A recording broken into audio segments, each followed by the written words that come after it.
Technology has let us down. For our latest podcast, we have Justin Capicchiano, Program Manager for the Ford Falcon Sprint, joining us. Unfortunately, while the audio is fine, a memory card issue meant we lost the first 6 minutes or so of footage from the main GoPro. So we've substituted some behind-the-scenes footage of the Falcon Sprint in action in its place. From then on, it's business as usual. It's a great episode. Stick with it. We hope you enjoy it. Hello and welcome to another episode of the Performance Car Podcast by Motor Magazine. I'm Scott Newman. I'm Dylan Campbell. And today we are joined by a very special guest, Justin Capicchiano. How you going? Justin is from Ford, so unlike us hacks who just talk about cars and write about cars, Justin actually makes cars, including the car that we're in today, the Ford Falcon Sprint 8, the last of its kind. So that's the car we're going to be talking about today. So Justin, can you give us a quick background about your time with Ford and specifically with Falcons and how you came to be the Sprint Program Manager?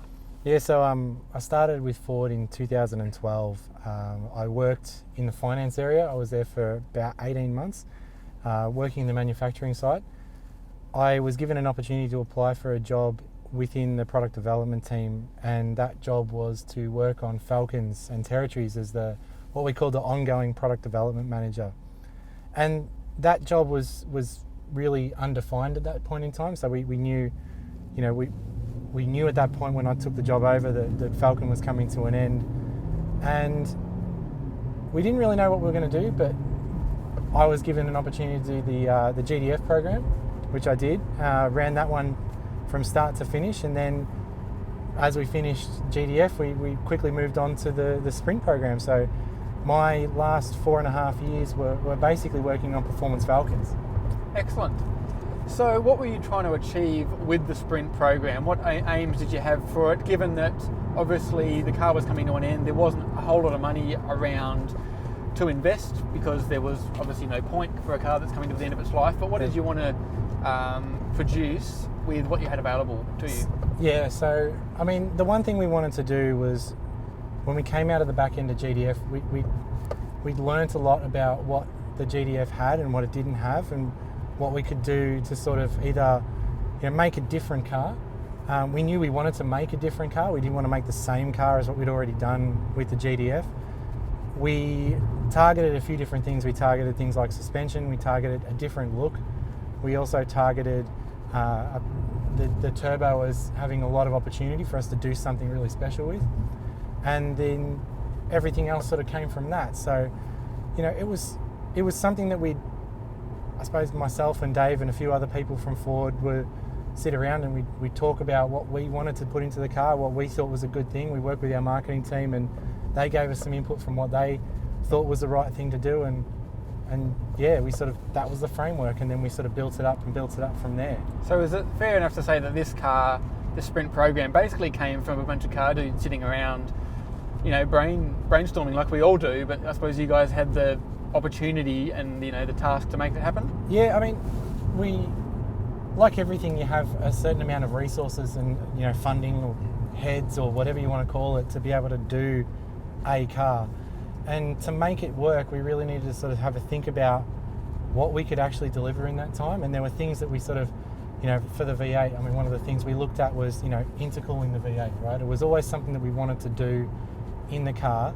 And we looked at it really hard for this car. But, when we stacked up the entirety of the car and looking at what we would have had to have done to deliver that from when we started to when we finished, we just realized that we were never going to be able to do it with like the quality and robustness that we needed to do to deliver it to a customer. So things like that were sort of hard choices that as a program manager you have to make to sort of guarantee the sustainability of the rest of the program, right? So, that's one example of something that we wanted to do but we couldn't really do. But the offset of that was we were able to put a lot of other things in both cars, like the suspension, the wheels and tyres, that we thought would have given us more bang for our bucks than if we just had chased sheer horsepower. Absolutely. Dylan, I'll bring you in at this point because the Sprints, when they were first launched, they had a massive, from certain outlets, they had a massively positive review. Basically, there were certain outlets that came out and said, this thing is the best Ford muscle car ever, it's amazing, we love it, it's brilliant. and you went on that launch, and I remember you telling me that you came away impressed with the car, but it was a bit of a limited launch, and you didn't feel comfortable making that definitive assessment when you had a relatively limited time in the car. Can you talk about that a little bit? Yeah, so it's one of those things, often you go to a car launch and you have like a limited opportunity to try the car. And when we went to the launch for the Sprints in Tasmania, there was a huge amount of hype for these cars. Everybody was very excited to see Ford actually, gone all out, or as out as they could, kind of thing, with the Falcon to build these new performance models. I think a lot of the journalists felt very sentimental about the cars as well, particularly given it was the last Falcon launch ever. And obviously we got to drive the cars, but our opportunity to sample the work that Justin and his team had done was a little bit limited. And our opportunity to try the cars, what most of us got out of it was this sense that the guys had made quite an improvement to the car, and that was true. The Falcon had been, the XR8 and the XR6 had been improved a lot on the previous cars, and I think that's the sort of conclusion that most of the journos had arrived at from the launch, and that led to all these very positive reviews. Mm-hmm. And when Justin, you're very much a realist, which isn't always the case in this industry, but I mean, you say to me occasionally, because we're mates, and you go, look, you're very aware of what this car is and what it isn't. You're very proud of this car, and rightly so, but it's not a Porsche GT3, for instance, nor should it be. Yeah. So when you, I suppose it's a proud moment for you when these reviews start coming out and you read them and go, okay, how's my work received? What were your thoughts when these reviews started coming out? Some of them were 4 stars, some of them were 5 stars, where did you sort of land on all that? I mean, you can't help but be proud of what you've done, right? Like, I think the entire team, and we brought a lot of the team to the launch in Tassie, and we all sort of got together at the end, and it was kind of like a relief. Like, we'd been doing this for 2 and a bit years, and we knew that we had something what we thought was really good. For a Falcon, it's a Falcon, right? We wanted to build the best version of that Falcon that we could, But at the same time, you were looking at that car in isolation. I think the car was experienced in isolation on that launch in Tassie, and some people got some, things like getting some really good acceleration times out of the car on launch, and so that was quite validating for us because, we'd for many years, there's always been this thing about people just not being able to get times out of the cars, but when we came out of that, we were kind of like, okay, the launch hysteria is all sort of died away now. What do our customers actually think, right? Like, what are the people that are actually going to invest the money? Because what you guys wrote what you wrote, you weren't going to sell any of the cars for us, right? Like, that's not what that was about. It was to sort of give the people who couldn't have the opportunity to get those cars, to give them a flavour about what we'd actually done, right? And then, but when the actual people who'd invested the money into the cars started coming back with the same sort of feedback, that's even more validating, right? Because that's who we built the cars for. It's like, myself and Dave and the rest of the program team, none of us own one, right? None of us own one. None of us bought one. And we didn't do that because, well, one, we'd never drive our own cars probably as hard as we drove their prototype cars. My money's not as long enough to sort of cover the amount of tyres and brakes that we went through on the development journey, let me tell you. You were telling me you had a warehouse full of tyres. Yeah, we did. We had like, we basically rorted Pirelli for all the tyres that they could give us. And we used a significant amount of them on development drives. And Brembo probably don't have any brake pads left, but... Very scientific. Yeah, all in the names of development, right? But... that was the thing. It was all about what did our customers think. When they got their hands on the car, what did they think? Could they tell what we'd actually done? That was the best bit, right? Like, to hear from the voices of our customers was the most validating part. Excellent. Well, you touched on a contentious issue with the Sprint, which was the acceleration time, and Ford has never actually officially claimed acceleration times. Australian manufacturers haven't claimed acceleration times for probably a decade, maybe more. But a couple of engineers off the record would say, we've achieved this. In hindsight, do you wish no one had ever said anything about it? No, I don't. Like, I think part of it, there's always been a bit of mystique around some of the cars that we've done, whether it was like the actual power figure for the GDF or whether it was, what the exact launch times were of these cars. I mean, we have to test that. That's some of the stuff that we know and some of the stuff that we've done when we do our testing. But, it was always going to come out. Like, we were always going to have a launch time. Someone was going to bring a V-Box down and get a timeout, whether it was going to be competitive or not. You know, that's your job, right? That was that's what you guys needed to do. And you know, when we started getting the ones out of the launch, like I think some outlets got like 4.6 and whatnot with a couple of people in the car. You know, we were like, oh, you know, they're in the right sort of vicinity of where we're going here. And then obviously, you know, you guys had your own issues with it at a couple of different times, but at the end of the day, it doesn't really matter. That's not what, you know, we didn't go out and build a drag car. We built a road car, right? So yeah, it can go fast, and yeah, it's pretty competitive, but the car shouldn't be judged on whether it's finding that last tenth of a second from 0 to 100, because ultimately you're never going to know unless you're driving around with a V-Box in your car. And I don't know anyone who does that, unless it's you guys, but like, so yeah, it's, you know, would we have liked to see like the best time? Like, yeah, that would have been great, you know. I know Jesse Taylor did some stuff with Evo, and he tried to get the very best time out of a GDF, and I think he was very, very good at doing that.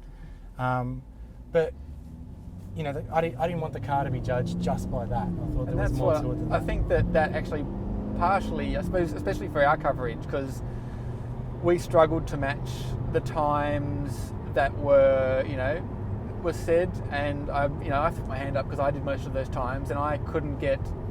I tried everything I knew. We were on the phone together. Yeah, right? I mean, I'll give you the example of, we did a comparison test with the XR8 Sprint, this car, against an HSV Club Sport R8 at Heathcote Raceway, and no matter what I did, and I rang up David Byrne and Justin here, said, okay, I've tried everything I know how to know what to do, and this car will not. I think it got to 5 dead to 100, or 4, maybe it was a 4.9, and it should have done 4.6, maybe 4.5. And you know, I tried everything. I couldn't get anywhere near it. And well, obviously we published that, and we published it.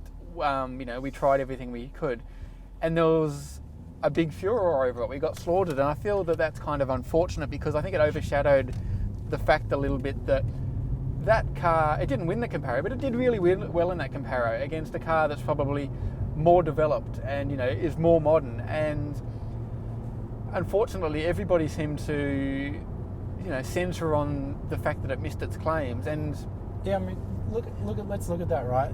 You know, I remember that comparison really, really well, and I remember the time really, really well. You know, you put it up against the Club Sport that cost 80 grand. Yeah. Right? We were charging 60 odd for this. Yep. So, you know, let's talk about the underdog in the fight, right? Like this car was punching well above its weight to sort of compete in that space. And that, you know, to get a V8 rear-wheel drive sedan, whether it's an auto or a manual, for sort of 65 grand with, you know, the kind of poise and balance and speed and acceleration that it had, you could not find that anywhere else. I mean, that was the irony. We did a video on that, a drag race video, and obviously the Club Sport won because it got off the line better. But then we did another one at the end from 50, and the Club Sport pulled out maybe, like, it would be less than half a car length. Say any reasonable, you just look at that, okay, the cars are as fast as each other, really, which is the ultimate conclusion. And especially in the driving, you do, as you said, no one goes around with a V-Box. Whenever they accelerate their car, it's usually, you know, overtaking or pulling out on a side road or something. So that's really the acceleration that matters. So I guess from my point of view, you know, the Sprint has its faults and it has its good points, but I think that sadly some of the furor about the times overshadowed what this car did really well, and some of the improvements that you made over the stock Falcon. And Dylan, maybe let's talk a little bit about the way this car does improve over its standard, you know, the standard the XR6 or the standard XR8. Yeah, I mean, the Sprints drive quite similarly to the normal XR8. I find the ride's a little bit better. Just sort of is a bit more compliant over some bumps, a bit nicer. Obviously, it's got a lot more power as well than the standard XR8, and that's quite noticeable. Yeah, it just feels like an enhanced version of the normal XR8 to me. But it sort of addresses some of the shortcomings we found with the FGX XR8. Yeah, I mean, that's the thing. It's sort of, you get in this thing and you drive it, and it is a little bit better in every area. And I guess, Justin, is that what you're going for, to improve the base product in that? I mean, you look at when those cars were primarily developed, and if you look at, you know, the XR8 when it came out, that the suspension was done in 2011 for 2012, and the tyres had been on, or those iteration of Dunlop Sport Maxes had been on the cars for in the 245 size 10 years. And tyre technology and suspension technology had come a long way from then. And our dynamics team were like really adamant that they wanted to do something more than just put that back into the car again. And when we went back to them and we said, what can you do? This is like, okay, this is what we're aiming for. We're aiming for, more response from the steering. We're after better ride control from the back of the car. We're looking for a more aggressive tyre that can really enhance what we can already get out of the front end of the car. Falcons have already been, quite communicative from the front, but the turn-in response has always been a bit latent. So trying to sharpen that up a little bit was something that we really wanted to do, and the tyres were a big enabler for that. So, putting a really modern tyre on the car was really key. And then that opened up the suspension, and then that opened up a lot of the benefits that we're able to get out of the rest of the car. One thing I want to ask you, I'll cover it off now while I think of it, is Falcon driving position. We ought to get to it. You really want those comments, don't you? I can't wait for the comments. I'm excited. We and others, Motor, have been riding the Falcons at a high driving position for many, many years, and that's because it does. We get hit by owners saying it doesn't have a high driving position. I don't find it a problem. That's fine. If you don't find it a problem, that's great. But, compared to other vehicles that are around, it does have a high seat and a relatively low steering wheel. But can you tell us why that is the case? For instance, if you look over Dylan's, there's a gap between the top of the steering column and the actual dash. It looks like it could go a little bit higher, but it can't. I think Dave Byrne was saying something about because one of our photographers has a BF, and it doesn't have the wheel can go higher. And I think Dave told me that the steering column kind of shifted a little bit for FG or something like that. They did. They moved the column, and there's a thing called the cross car beam, which runs across the front of the car. And there's, it's a beam. Yep. So you have a column and a beam, and you can't get one to move without the other, right? Yep. So it's like, long story short, that's the reason why you can't sort of move the steering wheel up any higher. Yeah, the Skoda Octavia has a similar issue. Actually, it's very similar. There's a gap between the dash and the steering. You think, why can't it go all the way up? But it's probably the same thing. Yeah. But ultimately, it's like, in a program scope with what we had, that was kind of something that we just, there's no opportunity to do anything there because you're changing everything about crash structure. You don't want to be doing that for a small program. And the seats are slightly scalloped though in this, or the XR8 are they? We did some work on the foam just to take some to place foam in different spots and to do different things with the seat just to make it sort of a little bit nicer to sit in. So if you change the seat height, that would be again a crash thing, would it? It could be, yeah. It depends on what you do. There's a number of different requirements that you have to look at, but we worked within what we had the ability to work within to try and make it a better thing. Some people noticed the difference, some people didn't. We were always, there's always one of the things that you'd sort of tick it off on any review. Yeah. Have they mentioned a seat thing? Tick, yep. All right, let's move on to the next one. Yeah. So it's, but ultimately it's like that.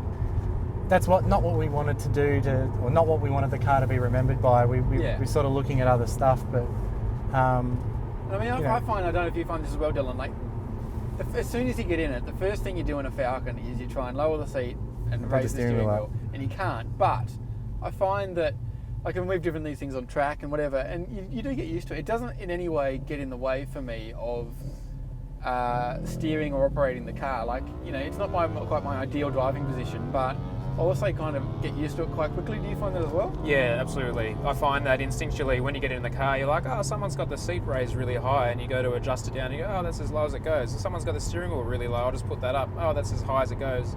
And then there's sort of an adjustment period for a little bit, but then after a while, you just don't even notice it. Yeah, just so from our point, we always got pillory, but for it, I don't think anyone's really, marked the Falcon down necessarily or lost the Camaro because the seat's too high. It's worth mentioning because it has a high driving position, but equally, you get used to it. So maybe other reviewers have marked it down or made too much of an issue. Maybe we've made too much of an issue about it. I don't know. But your job is to like find what's in the car that you like and find what's in the car if you don't like. And if you don't like it, you're within your rights to say it. So, I had Falcons for 4 years, 5 years, but as lease cars. So I was very familiar with what what they were and what they weren't. So when I got into this, it kind of felt like home, right? So, So let's maybe wrap up with talking about. I'm springing this on you, so you may not have a good answer, but I'll try. what was, if someone had come along with a massive bag of money, like, NBA player contract size bag of money, $200 million, Yeah. to make the ultimate Falcon, how far could you have realistically gone with what was an aging architecture? Like you said, some of the base parts of this car were 10 years old. How far could you have pushed this in a money no object sort of sense? I mean, without changing body shells and crash structures and stuff like that. I mean, we never really got to sort of look at that, right? I mean, I could give you what my wish list would be, but in no way am I recommending that anyone do this, or that we even looked at it. It was just more like, let's start with the turbo. Like, there's a lot of capability in those engines. Like, people are making 500-600 horsepower out of those things with not a lot of work, right? And the basic things is fueling and cooling, right? Mm-hmm. So putting a bigger intercooler on, putting bigger injectors in, and sort of really getting that thing fueled up and making sure that it can make the power. And then with the transmission, doing some stuff on the internals of the transmission, you can really sort of open up the amount of power that those things can sort of take. But all that sort of what I'd do if I had my own money and I had my own car, and in no way am I sort of looking at what we could or couldn't do as a manufacturer. But and the V8, doing the intercooler would have been a great thing. I think that would have had a lot of opportunity for us. I don't know what's going on with the driving today though, but there's some really weird stuff happening on the roads today. Another day in Melbourne. It's just the typical Australian. Lucky the owner's not in the car today. Sorry, Norm. We should mention, actually, I forgot to give a shout out to a friend of Motor, Norm, who's very kindly donated his Sprint 8 for us to use for this podcast. We'll have another podcast with Norm very shortly, because obviously there are no press cars anymore. These cars are all sold. We certainly didn't go out and buy one ourselves. We're journalists. But yeah, in the V8, like I would have done something with the intercooler and putting a bigger supercharger on the thing. It's you can put a 2.3 litre supercharger on the things pretty easily. Yeah. And it's worth pointing out that a lot of people can go out and do these things, like you say, in the aftermarket, but Ford, everything you do as a manufacturer has to be, you've got a massive list of things that not only this car get, but every Ford has to go through internationally, isn't it? Yeah, I mean, there's a big requirement of what you need to tick off to develop a car, right? And Sprint was really sort of focused on making sure that even though it was a very small run of cars, it still had to tick off every single requirement. And even changing the tyres on this car, right? Like, you guys go to your tyre shop and Dunlop or Pirelli or Conti or whatever, and you put them on your car. There's none of that for a manufacturer. It's about tyre selection, and then once you go through selection, it's validation and durability testing, and there's nearly 6 months worth of durability testing to put a tyre on a car, right? That must be terrible. It's very stressful, and it's for a program like this where timing. Those tyres. Yeah. We had to send tyres to America, and sending cars to America and sending cars to Germany, and there were literally no shortcuts taken on this car to do what we had to do.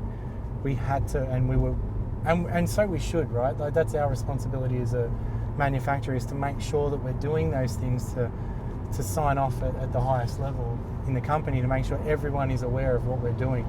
Because you just don't want to put our subpar product out there, especially an enthusiast one. Yeah. Because you would just get crucified. Yeah. So did you ever consider doing like a W1 style Falcon? And if not, why not? I think HSV should be recognised for the effort that they put into their car, right? It's an amazing achievement. Knowing what that would have taken from a manufacturer's perspective, they should be patting themselves on the back firstly. But we wanted to build a car for our customers, right? And the customers that we had, we didn't want to exclude anyone from saying, well, you have to be the very wealthiest customer, or the customer who's got the most amount of cars in their collection before they can get one. We wanted to really open it up and sort of say, well, this is a Falcon, right? A Falcon's always been about accessibility and providing performance at an accessible level. And we didn't want to go away from that. And that was really important from day one, to not price this car out of the ballpark, right? Like, we'd done a GT that we priced pretty high up there, and that was it. Like, there was no going back to that level. And making this car accessible to our fans was really, really important. So that's why we chose to make them, priced at the level that we did. We wanted to do that. That was a conscious decision. So. Okay, Yeah. so maybe to wrap up, there's a couple of things. One, hindsight's a very wonderful thing. And is there anything, now that you've mulled it over and thought about it for like the last 12 months or so, that you would have done particularly differently? And I guess following up from that, are there any cool sprint stories that you can now share now that perhaps the program has been and gone? Do you know, as good as hindsight is, like, I had the best time doing this program, right? It was the best job that I've ever had. And I wouldn't have changed who I worked with or what I worked with or how we did what we did at all. Like, everything happened for a reason, and, I couldn't have asked anything more from the people that were working with me or around me to deliver this car, because, even though I'm here with you in the car now, like, I'm just one voice of a bigger team. There were 15 people who were working directly in our program on this car, and then, people in the proving ground, people in the engine lab, people in Geelong Powertrain who did things on the motor. Like, they've all got their own little, bit of equity in this car as well. And Especially the guy that did the badges. especially the guy who did the badges. I'm going to make sure he sees this. So that's a bit of an in-joke, but Yeah. you won't throw the poor guy under the bus. Yeah. So especially story. him. But sprint stories, like, I remember when we were doing some early testing on the turbo, and we were at Winton, and it was actually the day when we launched FGX. So we had the press on one day, we had the day off in the middle to do testing on Sprint, and then you did a second day of launch, and we had some Sprint development cars there, and we parked them right in amongst all the journos launch cars, and no one noticed what was going on. I think Would have had the brakes as the giveaway. had the then? brakes, Yeah. but like only one journo picked up that the brakes were different, and we just said, oh, we were just mucking around with some stuff from GDF program, and we were at the track, and every time we'd do about 3 or 4 laps, after a few goes of it, the intake throttle body would pop off the inlet, because we were still running with the original turbo intake.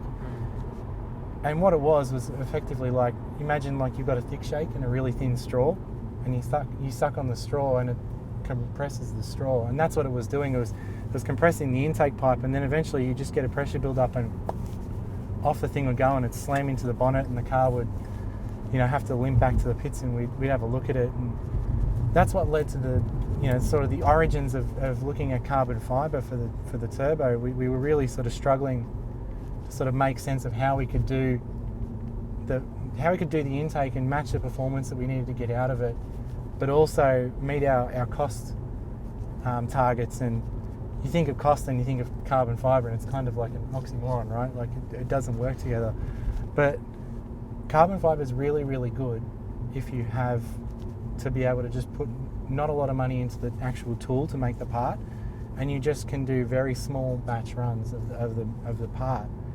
And it kind of made sense for us, right? So we're sitting around in Bernie's office one day, like thinking about what we were going to do, and we sort of said, we couldn't make sense of it. We just couldn't figure out. We tried the 5.4, the old FG 5.4 intake, didn't fit. It hit the intercooler pipe. The Miami one did a lot of really weird stuff with the intake noise, and also hit the air conditioning pipes, so we couldn't use that. So we really looked at everything that we could take off the shelf, and we were going to have to develop something. And then the turbo sort of said, well, why don't we just do it out of carbon fibre? And we sort of said it as a joke, and then the more we sort of refined it and thought about it, the more sense it kind of made.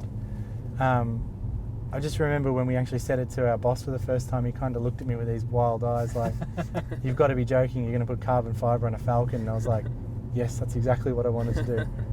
But we had really good engineering rationale behind it, and the guys who led it were really sort of focused and wanted to do it from an innovation perspective, because even though it goes into this car, it's we've had conversations with Ford Performance, we've had conversations with the mobility team in Palo Alto about how we got carbon fibre to work for us and how they can make it work for them. So little lessons, but big implications for a company, right? So that was something that we thought was a pretty cool thing to do. And the final thing is, hopefully you can tell this story. Can you tell the story about the Bosch people on the Autobahn? I can tell that one. Okay, So it's allowed to be told? yeah, I can tell that one. So we were driving, we were giving the car to do the transmission testing, and they took it to Germany, and I'd have a weekly conference call with them, and every conference call they'd come back and say, oh, we found this and we're going to make this change, and we were all just, they're professional guys, they know what they're doing, so we let them go. And one of the conversations that they gave us was,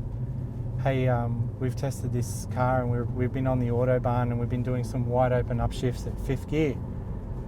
And I was like, wide open upshifts at 5th gear? So that's top of the RPM, 5th gear, full throttle. So I was doing some back of the pad calculations there, and I was like, so that's 240 odd kilometers an hour at 5th gear. Like, the speed limit is at 230. You know, what are you guys doing? And they were like, oh no, we just took the limiter off and we're gonna. So part of me was like, so these guys are setting land speed records over in Germany with this right-hand drive Falcon on the Autobahns, and I was like, I was just waiting for some journo to be over there testing something else, and to find this white XR6 turbo police car just flying past them in the right-hand lane or left-hand lane, full throttle, you know, making upshift noises, and I was like, guys, I don't think it'll be a problem. So, but to their credit, they still made the change. So if anyone ever finds themselves doing those full throttle upshifts at 5th, there is a slight improvement. There you go. It's good to know. It's good to know that it's there if it's needed. That's why you test these That's things. why you do it, right? So, absolutely. Yeah. Well, thank you, Justin, for spending half an hour of your time with us No to problem. discuss the Sprint 8. I'm sure it's been a pleasure for Dylan to drive one of these things again, because we didn't think we would ever get to drive one again. I haven't been in one since we actually finished production, so it's been a while for me as well. Yeah, it's good. And if you've got one, as Justin said, drive it. Don't put it in a shed. Yeah, That's what he did. All his hard work went to waste. So we'll be back with part 2 of the Sprint podcast with the guy who owns this car, Norm. We'll see you then. Otherwise, any comments or questions, let us know in the comments below. We'll see you again soon.